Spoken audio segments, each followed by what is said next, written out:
Olá pessoal, um forte abraço a todos. Estamos colocando no ar mais um vídeo aqui no meu canal do YouTube e hoje eu quero falar um pouquinho sobre suinocultura no Brasil. Assim como nós debatemos e falamos muito sobre cadeia produtiva da carne bovina brasileira e as suas necessidades de melhorar resultado, de melhorar a produção, a suinocultura também passa por muitos altos e baixos ao longo dos meses e dos anos. Muitas das vezes até muito mais por baixo do que propriamente por cima por bons resultados. E eu quero falar um pouquinho aqui, trazer uma correlação de uma maneira simples e fácil para todos que possam entender o que acontece com a cadeia da suinocultura no Brasil. Em primeiro lugar, a suinocultura, o suinocultor, os frigoríficos, assim como na cadeia produtiva da carne bovina, vivem dos resultados de exportação. Ao longo dos anos, ao longo dos meses, tendo melhor volume exportado, a carne suína no Brasil, ela apresenta melhores resultados e a partir desses resultados, a gente, assim como na carne bovina também, quando a exportação vai bem, a gente vai no mercado e vê que a carne suína, os preços sobem. Existe essa correlação. Quanto mais exportarmos, quanto melhor estiver o preço lá fora, mais alto, mais valorizado estará a carne também no mercado interno. Mas a correlação que eu quero trazer para vocês é que hoje, principalmente devido à alta exportação de grãos, a suinocultura passa por uma crise sim, e muitos suinocultores têm pagado para trabalhar. Os resultados hoje, a partir do alto custo de produção, principalmente por causa da ração dos suínos, puxadas pelo preço dos grãos exportados, têm tornado inviável a operação em muitos lugares do Brasil. Então eu faço uma observação aqui. A carne suína, assim como na carne bovina, o mercado de exportação dita preço. Dita preço para o preço do quilo do suíno vivo, como também para o preço da carne aqui no mercado nacional. Quanto maiores forem as exportações, mais alto fica o preço no mercado interno, porque diminui a demanda nacional, passamos a exportar mais volume de carne. Essa menor demanda, essa menor oferta de matéria-prima no mercado interno faz com que esse preço da carne suba. Então, os preços, e os volumes comercializados no mercado de exportação ditam os preços no mercado interno. Porém, eu quero fazer uma observação para vocês entenderem bem que frigoríficos, exportadores, suinocultores integrados, frigoríficos que trabalham no mercado interno, suinocultores não integrados. Essas são as duas linhas de raciocínio. Esses grandes frigoríficos que exportam, eles possuem as melhores margens, porque eles exportam mais de 40% do que produzem, as grandes empresas do setor. Então eles têm os melhores negócios e os produtores, os suinocultores integrados, produzem exatamente o padrão de suíno que esses frigoríficos buscam, para que eles tenham melhor rendimento de carcaça, melhor padronização de corte, enfim. Existe essa correlação dos integrados com os frigoríficos exportadores. Porém, é interessante falar que os suinocultores integrados, de uma certa forma, eles não são donos do negócio. Até para eles, em alguns momentos, fica ruins. Eles são donos das estruturas, das instalações. Mas a matéria-prima, o suíno, seja ele leitão, seja ele já na fase de engorda para vender, os medicamentos, assistência técnica, veterinária, tudo é por conta das grandes empresas. Então o suinocultor integrado ele ganha um percentual de produção. Seja maior ou não a exportação, o percentual que ele venha a ganhar, definido pelas grandes empresas, é o mesmo.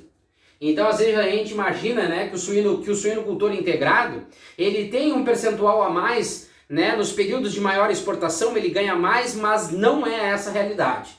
Nós temos os grandes frigoríficos que exportam, os integrados, como eu disse, o suinocultor, ele é dono das instalações, mas do processo produtivo ele passa a não ser mais dono, ele administra, porque tudo que acontece dentro do seu galpão é de responsabilidade, investimento e resultado dos grandes frigoríficos. Então, nesse período, nessa linha de raciocínio de exportação, as melhores margens ficam com esses frigoríficos, porque eles exportam mais.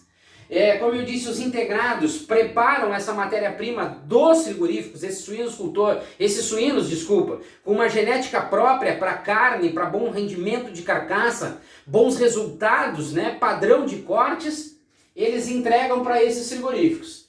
Então, os frigoríficos exportadores, eles têm condições de pagar um preço melhor pelo quilo vivo, eles têm à sua disposição carcaças padronizadas, eles têm bons rendimentos de carcaça, cortes padronizados e bom aproveitamento.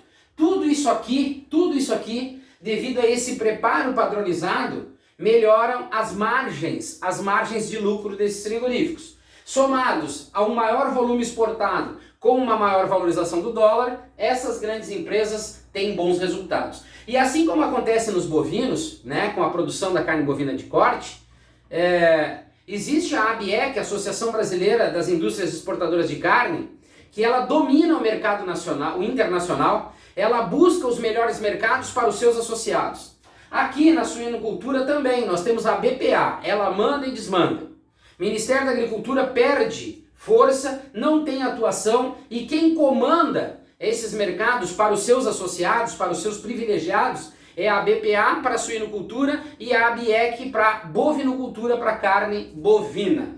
Então eles têm acesso aos melhores mercados, são eles que definem quem, quando, como e quanto vai exportar. O Ministério da Agricultura serve apenas para assinar documentos. Quem resolve tudo na suinocultura é a BPA e na parte de carne bovina é a ABEC. As duas associações mandam e desmandam.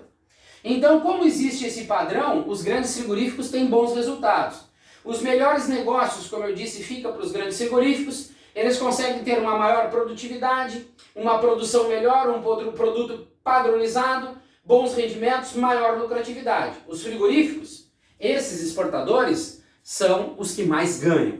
Mas existe outra linha de raciocínio, os frigoríficos do mercado interno. Esses ficam realmente com a pior parte do processo. Se já está caro o custo de produção para os integrados, de uma certa forma já fica caro, imagina para esses não integrados que trabalham com os frigoríficos que vendem carne para o mercado nacional. E aqui está o grande desafio, é conseguir interligar esses frigoríficos no mercado nacional com esses suinocultores não integrados, mas mais do que esse desafio, o grande foco é em desenvolver o mercado nacional.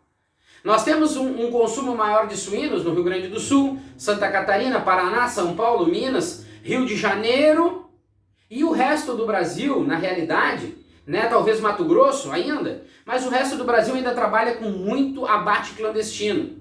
Nós precisamos desenvolver o mercado interno, nós precisamos criar um marketing para essa carne de suínos, para que nós possamos, de uma certa forma, até abrir frigoríficos no estado do Pará, no estado do Tocantins. Nós precisamos fomentar essa cadeia produtiva para que nós tenhamos mais indústrias legalizadas, trabalhando com base na legislação, oferecendo um produto seguro para alimentação, né, para nossa alimentação. Enfim, eu tenho relatos de muitos abates clandestinos, açougues que abatem em campo, enfim, existe uma série de situações fora desse eixo do sul que nós precisamos melhorar, investir e nos preocupar. Então, nós temos os frigoríficos do mercado interno e os suinocultores não integrados. Esses frigoríficos são os que têm a menor margem. Por quê? Porque quando cai a exportação, e aí nós temos o maior destino de exportação de carne suína, que é Rússia e China. A China no momento está consumindo uma carne produzida dentro do seu país, uma carne local. A Rússia parte de um princípio também de começar a se autossustentar com essa proteína. Então, caindo a exportação, caem os preços no mercado interno e os frigoríficos nacionais, os frigoríficos que trabalham no mercado interno, têm uma menor margem.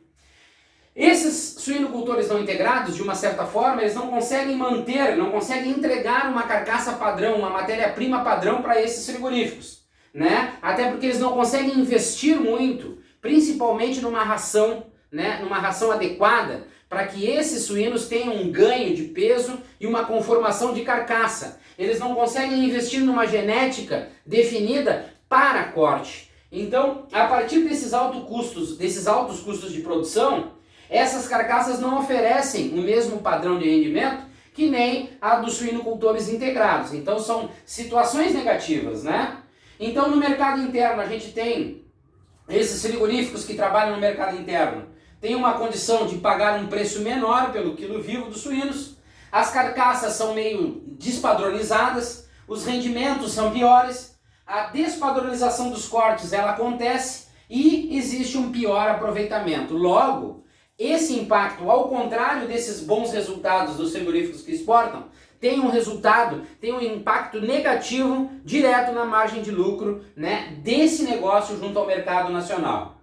Ou seja, o mercado nacional fica desaquecido, nós temos uma menor produtividade por parte desses frigoríficos, uma menor produção, um produto pior, um rendimento ruim e, consequentemente, nós temos uma pior lucratividade. O grande desafio hoje para a suinocultura está com foco no mercado interno. Nós precisamos, a partir dos estados produtores, desenvolver um estudo sobre o mercado para que a suinocultura, para que a carne dos suínos ela possa invadir mais o território nacional. Nós possamos levar uma carne inspecionada para o Nordeste, para o Centro-Oeste, né, para a região Norte do Brasil. Nós precisamos trabalhar com base na legislação e numa carne inspecionada. Produto garantido para a saúde do consumidor. Então nós precisamos hoje, o nosso grande foco, as nossas atenções devem ser voltadas para o mercado nacional, para que nós venhamos aumentar o volume, né, da carne suína consumida. Aumentando esse volume no mercado interno, a gente consegue melhorar o preço independentemente da exportação. Essa melhora no preço possibilita que esses frigoríficos paguem um pouco mais pelo quilo vivo dos suínos, melhorando o preço para esses suinocultores não integrados. Ele consegue melhorar a qualidade dos seus suínos, consegue investir um pouco mais em genética, oferecer para esse frigorífico bons resultados de carcaça e rendimento, e assim a gente consegue completar o ciclo para esses frigoríficos e para esses suinocultores que não fazem parte desse mercado de exportação que favorece, né, toda a cadeia produtiva para quem trabalha interligado com os frigoríficos exportadores. É simples o entendimento, a explicação é simples, porém o trabalho é duro, é árduo. E nós precisamos, a nível de Brasil, o Ministério da Agricultura precisa começar a divulgar, nós precisamos desenvolver um marketing positivo para o consumo da carne de suínos aqui no Brasil. Nós precisamos inspecionar mais a nível federal e estadual essa comercialização de carne clandestina, carne que não é oriunda de frigoríficos que trabalham com a legislação e com a fiscalização correta.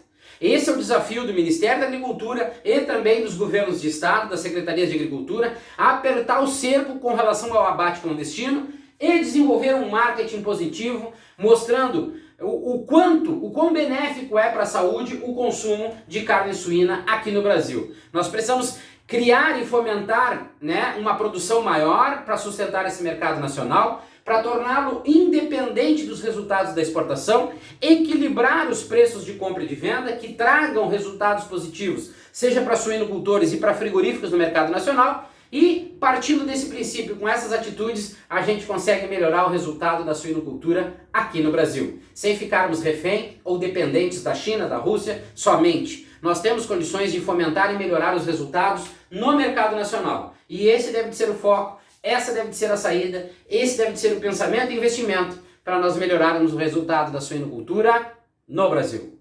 Certo, pessoal? Forte abraço a todos, fiquem com Deus e até o nosso próximo vídeo aqui no meu canal do YouTube.